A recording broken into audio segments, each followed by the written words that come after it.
Annapurni cinema వివాదంపై క్షమాపణలు చెప్తూ లేఖ విడుదల చేశారు నయనతార. ఆమె ప్రధాన పాత్రలో వచ్చిన మూవీ అన్నపూర్ణ. ఈ సినిమాలో కొన్ని సన్నివేశాలు హిందువుల మనోభావాలు దెబ్బతీసేలా ఉన్నాయని, వెంటనే ఆ సినిమాను బ్యాన్ చేయాలని హిందూ సంఘాలు డిమాండ్ చేశాయి. దీంతో ఈ సినిమాని స్ట్రీమింగ్ నుంచి తొలగించింది నెట్‌ఫ్లిక్స్ సంస్థ. అయినప్పటికీ వివాదం ఆగపోవడంతో తాజాగా క్షమాపణలు చెప్తూ లేఖ విడుదల చేశారు నయనతార. సెన్సార్ అనుమతితో థియేటర్స్‌లో ప్రదర్శించిన సినిమాని ఓటీటీ నుంచి తొలగిస్తారని మేము ఊహించలేదు. ఈ సమస్య తీవ్రత ఏంటో నాకు అర్థమైంది. నేను భగవంతుని సంపూర్ణంగా విశ్వసించే వ్యక్తిని. దేశవ్యాప్తంగా ఉన్న దేవాలయాల్ని తరచుగా సందర్శిస్తూనే ఉంటాను. అన్నపూర్ణి సినిమా ద్వారా ఎవరి మనోభావాలు దెబ్బతీయడం తమ ఉద్దేశం కాదని, వారికి బాధ కలిగించి ఉంటే హృదయపూర్వకంగా క్షమాపణలు కోరుతున్నానని లేఖలో పేర్కొన్నారు నయనతార. ఇక అన్నపూర్ణి సినిమా విషయానికొస్తే ఈ సినిమాలో నయనతార ఒక బ్రాహ్మణ కుటుంబానికి చెందిన యువతిగా కనిపించారు. ఆమెకు చెఫ్ అవ్వాలని కోరిక బలంగా ఉంటుంది. అందుకోసం చాలా కష్టపడుతుంది.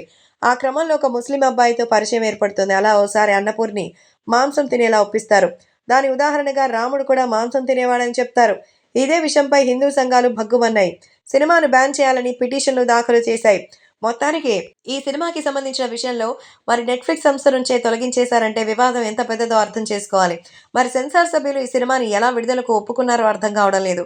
సో అన్నపూర్ణి సినిమాలో ఆమె చెఫ్ అవ్వాలనుకోవడం, దానికోసం మాంసానికి సంబంధించిన విషయాలని మరి టేస్ట్ చేయాలనుకోవడం, హిందూ సంస్కృతి పైన ఎక్కువగా ప్రెషర్ చూపిస్తున్నటువంటి టైంలో మరి వాటిని కాస్త లైట్‌గా తీసుకోవాల్సింది పోయి, దానికి దేవుళ్ళని ఎగ్జాంపుల్‌గా చెప్పడం, ఆ తర్వాత మరి అక్కడ కాస్ట్‌కి సంబంధించిన విషయాల్ని కూడా బయటకొచ్చేలా చేయడం వల్లే ఇది వివాదంలా మారినట్టుగా తెలుస్తోంది.